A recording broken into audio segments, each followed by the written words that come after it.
आता सगळ्यांनी एकत्र प्रार्थना घेऊ चित्तशांतीची. देवा, जी परिस्थिती आम्ही बदलू शकत नाही ती स्वीकारण्यास मनाची प्रसन्नता आम्हाला दे. जी परिस्थिती आम्ही बदलू शकतो ते बदलण्याचे धैर्य आम्हाला लाभू दे. आणि अशा परिस्थितीतला भेद जाणण्याचे ज्ञान आम्हाला दे. नमस्कार, माझं नाव किरण. आज आपण व्यसनी लोकांमध्ये व्यसन केल्यामुळे जे काही नुकसान होतं त्या संदर्भात माहिती घेण्यासाठी सारंग सर आपल्याबरोबर आलेले आहेत. तर त्यांना आपण काही प्रश्न विचारणार आहोत. ते सविस्तर उत्तरं देऊन आपल्याला माहिती देऊन त्याचा फायदा आपल्याला घेऊ शकतो आपण. नमस्कार सारंग सर. नमस्कार. काही प्रश्न तुम्हाला माझ्या मनात आहेत ते मी तुम्हाला विचारणार आहे. त्यातला पहिला प्रश्न असा आहे की व्यसन केल्यामुळं त्या ह्याच्या पेशंटमध्ये शारीरिक नुकसान जे होतं ते काय होतं, म्हणजे त्याच्यामुळे त्याच्या शरीरावर त्याचे काय दुष्परिणाम होत राहतात? शरीरावर पहिले तर व्यसन म्हणजे ड्रग ॲडिक्शन आहे, अल्कोहोल आहे मेन, त्यानंतर ड्रग्ज आहेत वेगवेगळ्या प्रकारची, मेडिसिन्स आहेत.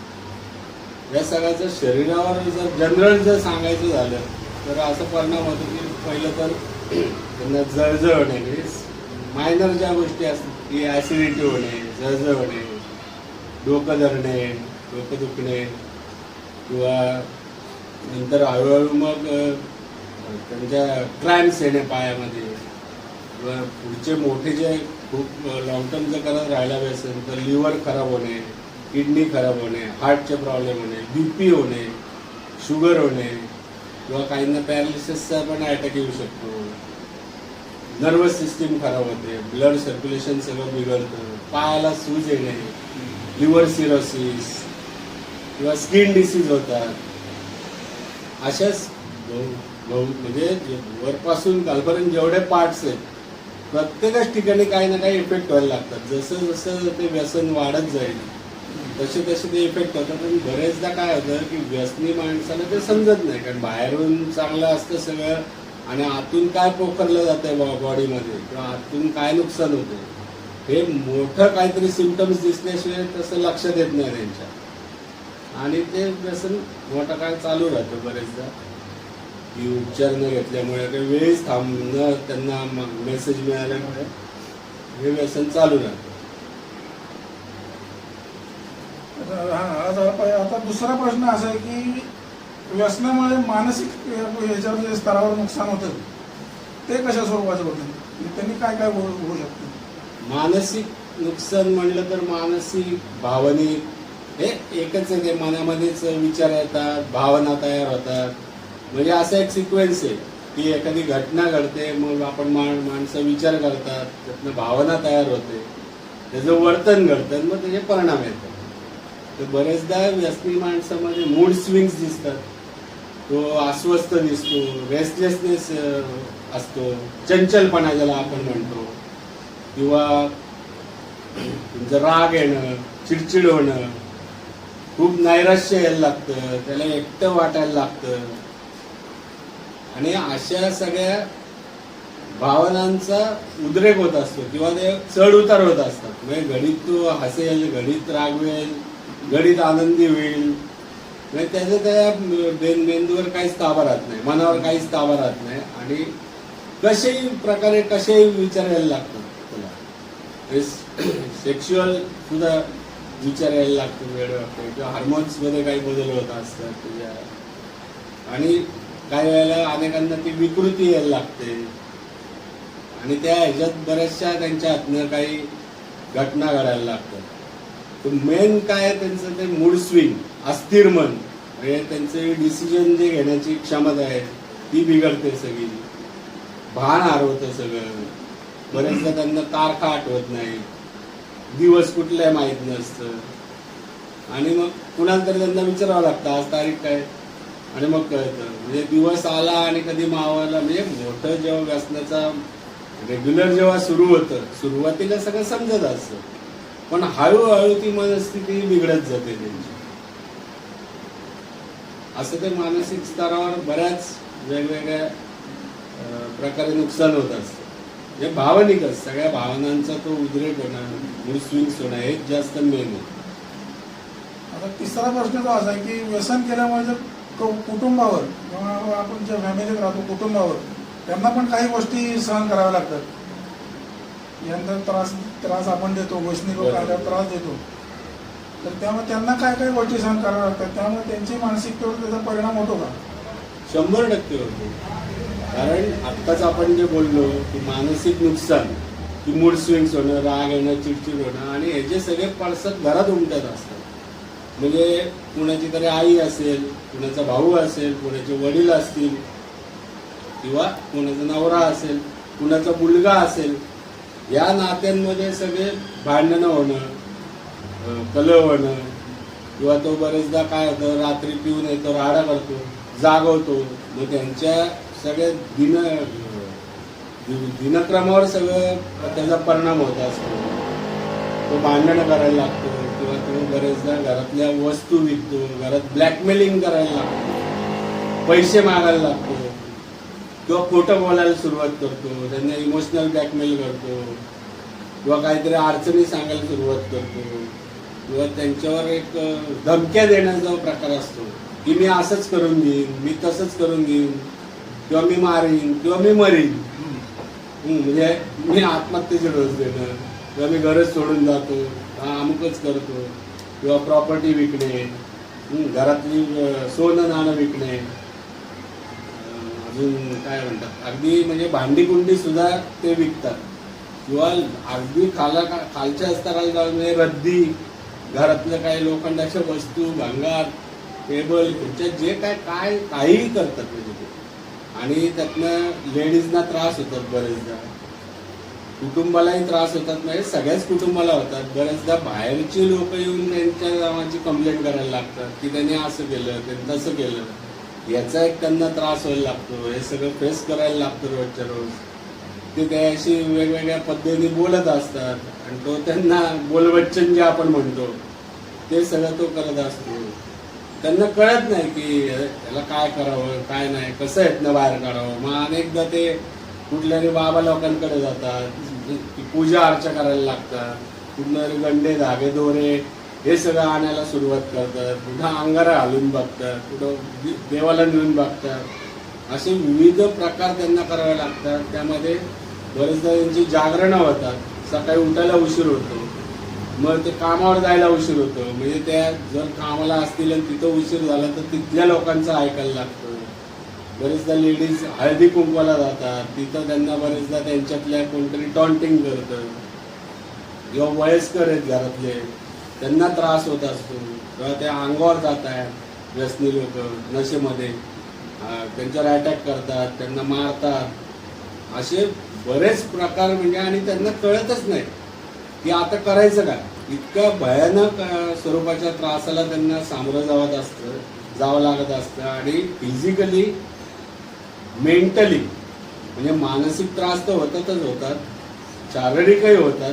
कारण त्या मागे पळणं, ते लक्ष ठेवणं, तो घरी नाही आला तर त्याची चिंता, आल्यावर तो काय वागेल याची चिंता, त्याला जेवलेलं आठवत नाही, कुठं तो तोडफोड करेल घरात, काय करेल म्हणजे त्याचा भरोसाच नाही. आणि अशा सगळ्या वाईट अतिशय परिस्थितीनं त्याचं कुटुंब चाललेलं असतं. आणि लहान मुलं बरेचदा असतात ती घाबरी होतात, ते आबोल होतात, त्यांना भीती वाटायला लागते, त्यांच्या मनावर काही परिणाम होत लागतात. किंवा शाळेत गेलं तर बरेचदा शाळेत मास्तर कधी म्हणतात की तुझ्या आई वडिलांना घेऊन ये, अशा आईला सपरावं लागतं.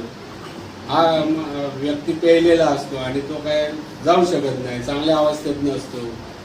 अशा विविध स्तरावर म्हणजे खूप ठिकाणी त्यांना यातनं सफर व्हावं लागतं, खूप काही भोगावं लागत असतं. आणि त्यांना कळत नाही की ह्याचं काय करावं, कारण ते त्यांच्या परीने पर्याय करत असतात, त्यात त्यांचा पैसा खर्च होत असतो. मग बाहेरच्यांची कुणाशी तरी याविषयी चर्चा करावी लागते. बरेचदा बाहेरचे काहीतरी त्याचा गैरफायदा घेऊ शकतात घरातल्यांचा, की हिचा नवरा बाबा अल्कोहोलिक आहे किंवा व्यसनी आहे किंवा यांचा मुलगा बरोबर नाही. मग त्यांची इमेज जर असेल, ते चांगलं मोठं काही त्यांचं स्थान असेल, प्रतिष्ठा असेल घरातल्यांची, तर त्याच्यावर सगळ्या गोष्टी जातात, म्हणजे त्यांची मानहानी होते.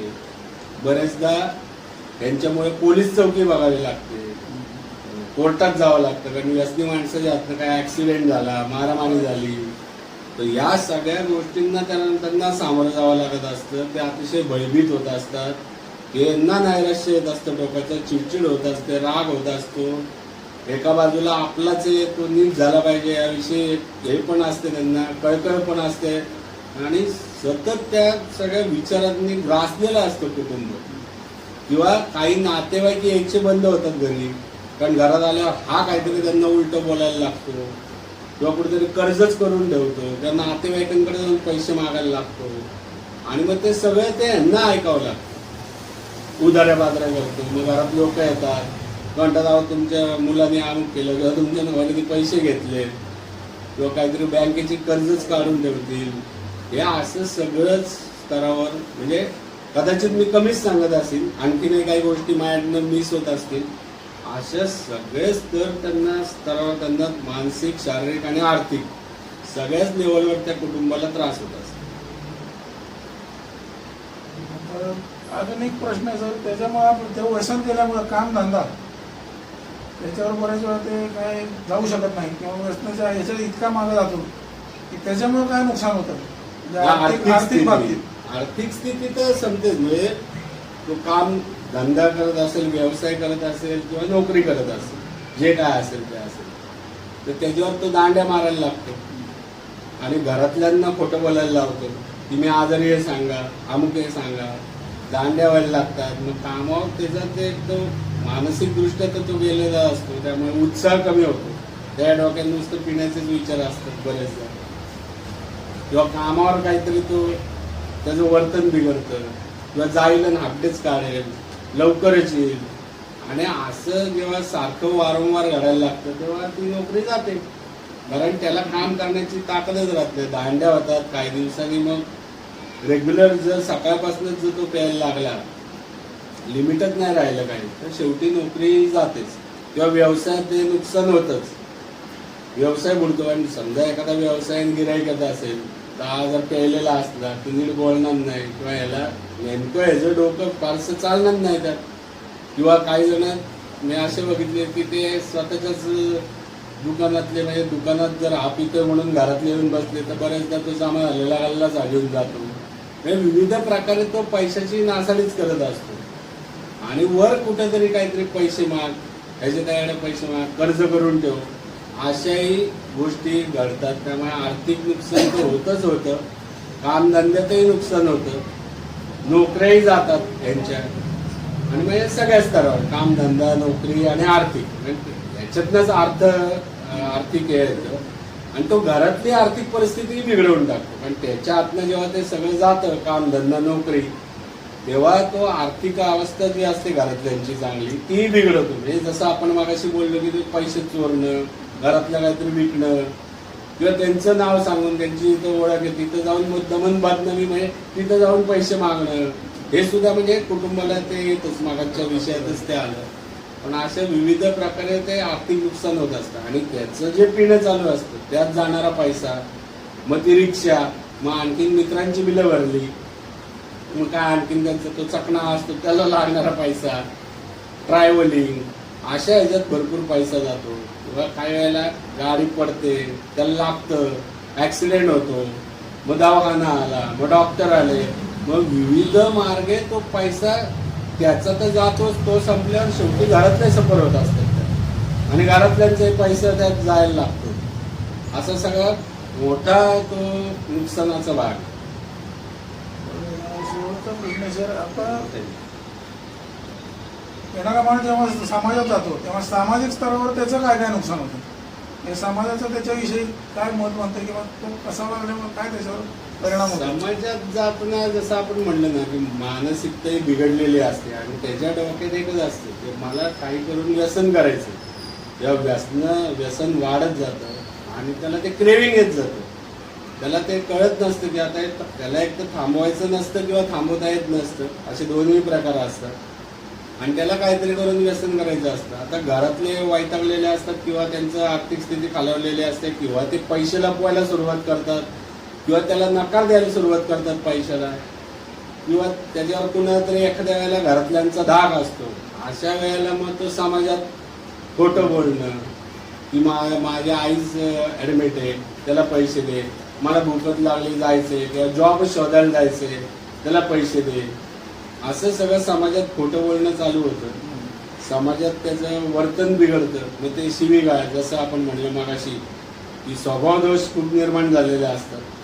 मानसिक स्तर सगळा बिघडलेला असतो, भावनांचा उद्रेक होत असतो आणि खूप चढउतार होत असतात आणि त्याला काय कळत नसतं. त्या वेळेला जे त्याला वाटेल ते तो करायला लागतो.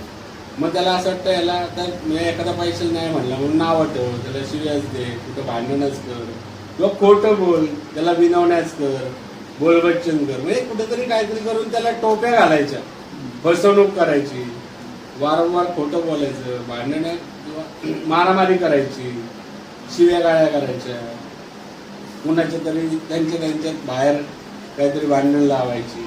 असे जेव्हा समाजात त्याचं वर्तन सुरू होतं तेव्हा सामाजिक नुकसान व्हायला लागतं. कारण कोण त्यावर विश्वास ठेवत नाही. कुटुंबाचा तर विश्वास एका बाजूला उडलेलाच असतो, दुसरी गोष्ट समाजातलाही विश्वास उडायला लागतो आणि ते नाकारायला लागतात त्याला की ते जवळ नको रे बाबा, कारण हा कोर्टात राहायचं, हा व्यसन करणार. म्हणजे बरेचदा काही वेळेला दुकानदार असतात आजूबाजूचे ओळखीचे, त्यांच्याकडे जातो, मग त्यांची भवानी नसती झालेली आणि तो म्हणतो नाही मला पैसे दे, उसने दे, हे दे. या सगळ्याचा त्रास समाजात असलेल्या त्याच्या ओळखी पाळखीच्या लोकांना, मित्रांना म्हणा किंवा आणखीन इतर, म्हणजे राडाच केला, समजा सोसायटी तिथं राडा झाला किंवा काही चाळ आहे तिथं राडा झाला, तर आजूबाजूच्या लोकांना जागरण होतं आणि तो त्रास होत असतो. ते चिडलेले असतात, ते त्याला नाकारतात, त्याला जवळ करत नाही. बरेचदा काही जण समजायला जातात, तर त्याचा इगो मध्ये येतो की तुझी पितो का, असं करतो का, किंवा काही वेळेला तू तोंडावर हो म्हणतो ना ऐकत नाही. मग तेही लोकांच्या लक्षात येतं की याला सांगण्यात काय अर्थ नाही, हा पार गेलेला आहे कामात. ते सांगायचे बंद होतात, जवळ करायचे बंद होतात. त्याची पूर्ण समाजातली इमेज जाते, जी काय असेल नसेल ती, आणि पूर्ण मदत तुटते मेन म्हणजे त्याची. नाही तो समाजात नाही दुरावला जातो. कुटुंबातले लोक वैतागलेले असतात, कुटुंबही त्याला नाकारायला लागलेलं असतं किंवा रोज काहीतरी बोलायला लागलेलं असतं. अरे हे काय लावलंय तमाशा तू, हे काय ते काय. त्याला कधी कधी रात्रीचं आठवत नाही, तो ब्लॅकआउट मध्ये गेलेला असतो, तो घरी कसा आला त्याला आठवत नाही, किंवा गाडी असेल तर ती कुठे लावली माहीत नसते. अशी सगळी त्याची मानसिक अवस्था असते आणि त्यामुळे कुटुंबातनं तो पूर्ण बरेचदा नाकारला जातो. तो अशा लास्ट स्टेजला म्हणजे त्या स्तरावर गेलं आणि समाजात नाही नाकारला जातो. मग तर त्याला ते खूपच वेगळं वेगळं काहीतरी, आणि मग त्याला ते मग असं त्याला वाटायला लागतं की मी खूप बिचार आहे, नाही का, मला कुटुंबही नाकारतं. मग तो कुटुंबातल्या लोकांच्या कुरबड्या करतो, मग आड्यावर जाईल, मग तिथं बडबडेल की माझे अमुक घरातले असेच आहेत, ते नातेवाईकच बरोबर नाहीत, किंवा समाजात ही माणसंच अशी आहेत, यांनी काय काही जण काय पित नाही का, हे काय आम्ही उघड पितो म्हणून कडी लावत लिंबी नाही त्यात, कडी लावात लिंबी नाही त्यातली, असे काहीतरी डायलॉग करत बसतो आणि त्याला त्यांच्याच बरं वाटायला लागतं पिणाऱ्यांच्या, आणि तिथंच तो रमून जायला लागतो. म्हणजे बऱ्याच इतक्या वाईट अशा गोष्टी घडत असतात किंवा त्याच्या हातनं काही क्राईम होतात, खून होऊ शकतो. म्हणजे आपण बघतो बरेचदा टीव्हीला, न्यूज चॅनलला, क्राईम पेट्रोलला बघतो की नशेमध्ये खून झाला, नशेमध्ये रेप झाला किंवा अनैतिक संबंधाकडे, कारण कॉन्शियसच गेलेला असतो पूर्ण त्याला चांगल्या वाईटाचं भानच नसतं राहिलेलं, किंवा वेश्यांकडे जायला लागतो तो.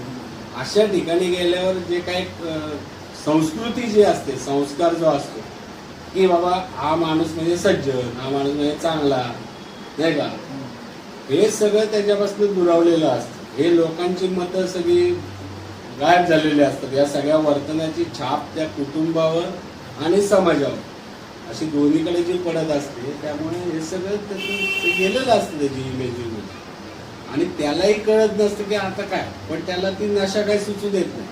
त्याला सतत त्या नशेत, कारण उतरली की भीती वाटायला लागते, विड्रॉल यायला लागतात, त्याला घाबरसं व्हायला लागतं.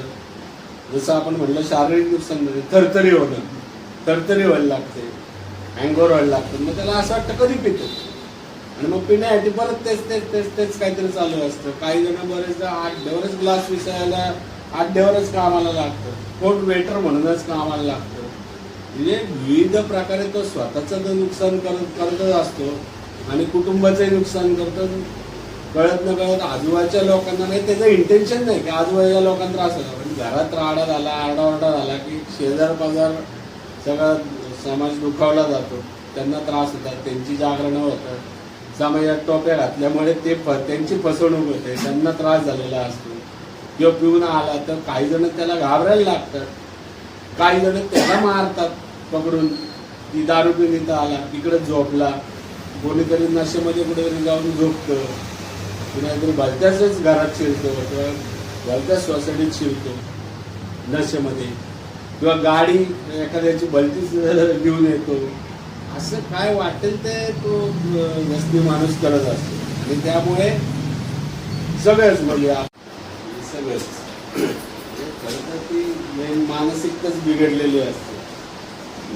म्हणजे बरेचसे त्याला काही म्हणतात ना मेंटली आजार, जे डॉक्टरी भाषेत बरेचदा जड आहे, स्किझोफ्रेनिया म्हणा किंवा काय न्यूरो ट्रान्समिटर्स किंवा ब्रेन सेल्स खराब होणं म्हणतात, पेशींमध्ये बिघाड येणं म्हणतात, केमिकल लॉच्या बोलतात.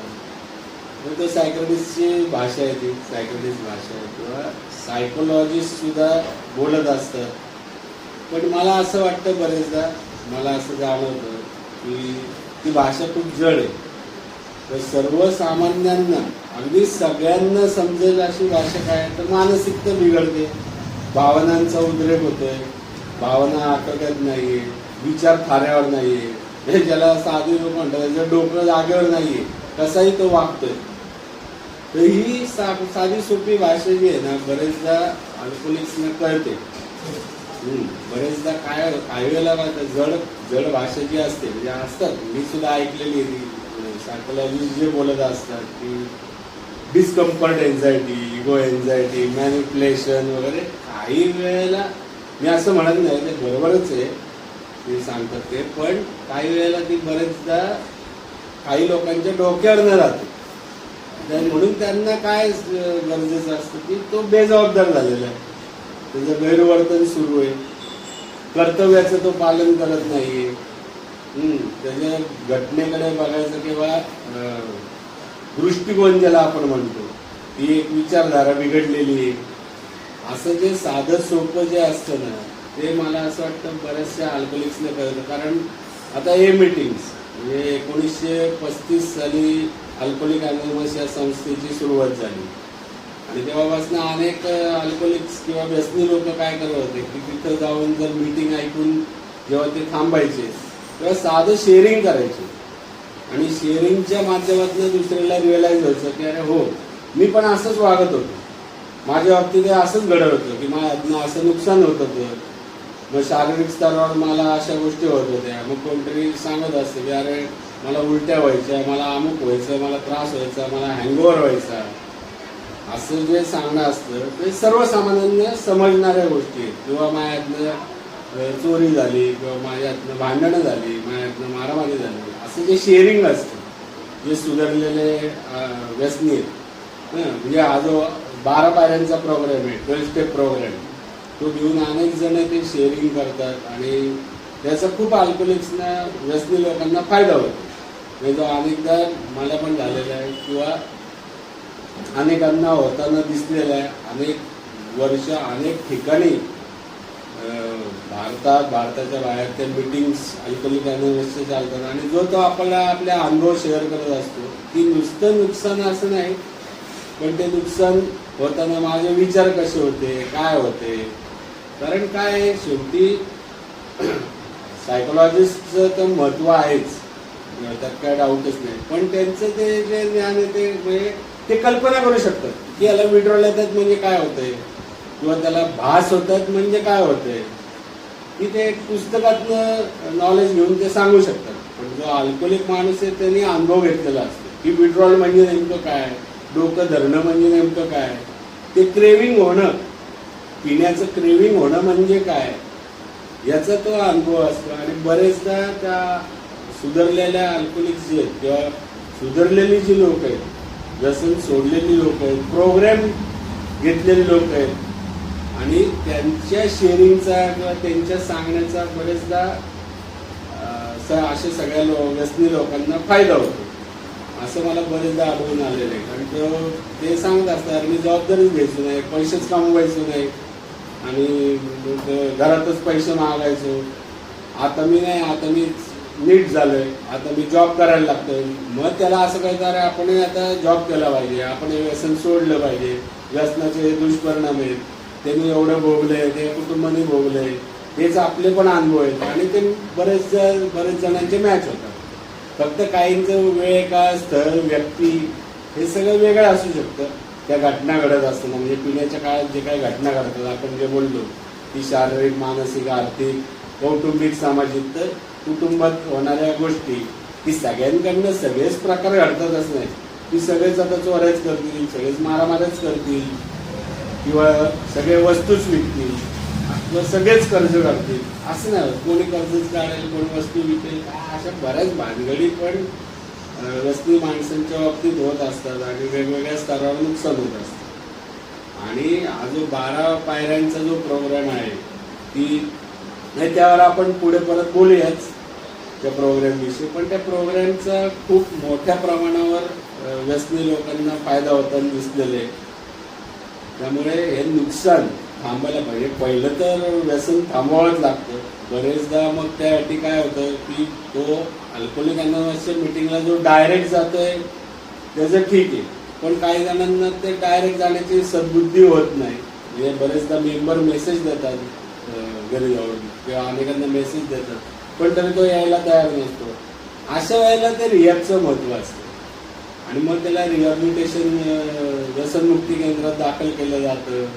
मग त्याची दारू थांबते, मग त्याला या सगळ्या प्रोग्रामच्या गोष्टी कळायला लागतात आणि मग त्याला त्या हळूहळू जाणीव व्हायला लागतात. पण हा अर्थातच प्रोग्रामचा जो आहे भाग आहे तो पुढचा आहे, तर आपण त्याच्यावर पुन्हा सविस्तर एकदा बोलूयाच. म्हणजे प्रोग्रामचा फायदा कसा होतो किंवा 12 पायऱ्यांचा फायदा काय आहे किंवा व्यसनमुक्ती केंद्रात शिकवल्या ज्या गोष्टी जातात मग त्यात सायकोलॉजिस्ट पण असतात. मेन व्यसन सोडलेली लोक जे असतात अनुभवी की येथे काही ते करत होते आणि आता त्यांनी सोडलेले, त्यांचं शेअरिंग, त्यांचे ग्रुप सेशन्स याचा सुद्धा खूप मोठ्या प्रमाणावर फायदा होतो. पण ते काय प्रोग्रामचा भाग आहे किंवा तो 12 पायऱ्यांचा कार्यक्रम काय आहे किंवा 12 पायऱ्या कशा फायदेशीर ठरतात त्याच्यावर आपण पुढच्या वेळेला बोलूया. म्हणजे पहिलं तर व्यसनच बंद करायला लागतं. त्यांनी मानसिकतेवर उपचार करण्याआधी त्यांनी व्यसन बंद होणं त्याचं आवश्यक आहे. पण मेन काय जे आपले जे हे झालेले विषय की शारीरिक, मानसिक, कौटुंबिक, सामाजिक, कामधंदा, नोकरी आणि आर्थिक आणि आध्यात्मिक. म्हणजे आध्यात्मिक हे मानसिकच झालं ते, कारण विचार जर असे असतील तर अध्यात्माचा तर संबंधच नाही. म्हणजे त्याची स्पिरिच्युअल बँकरप्सीच होते, आध्यात्मिक अवनतीच झालेली असते. म्हणून हे जे 5 स्तर आहेत ना, हेच तर मेन आपल्या जीवनाचे भाग आहेत की कुटुंब मेन आहे, समाज आहे, आर्थिक आहे, शरीर आहे आणि मनस्थिती आहे. ह्याच्यावर तर सगळं जीवन चाललेलं असतं आणि व्यसनामुळे जर तेच सगळं बिघडत असेल तर मग राहिलंच काय. त्यामुळे हे सगळं बिघडतं आणि त्यामुळे त्याला चांगल्या ट्रीटमेंटची, उपचाराची गरज असते. अल्कोहोलिक अनोनिमसच्या प्रोग्रामची गरज असते. त्या 12 पायऱ्या ज्या आहेत त्याची गरज असते. म्हणजे तो विषय वेगळा आहे उपचाराचा किंवा अल्कोहोलिक अनोनिमसच्या प्रोग्रामचा 12 पायऱ्यांचा. त्याच्यावर आपण पुढच्या ह्याच्यात बोलूया. अजून काही प्रश्न नाही तर अजून काय असेल तर पुढच्या वेळेला मी तुम्हाला विचारेन सविस्तर अजून तुम्ही त्याची माहिती द्या. तर आपल्याला इथं 5 गोष्टीवर किती नुकसान होतं व्यसनी माणसाचं हे त्यांनी आपल्याला मार्गदर्शन केलेलं आहे. ते आपल्याशी चांगले इथे येऊन चर्चा केली त्याबद्दल मी त्यांचे धन्यवाद.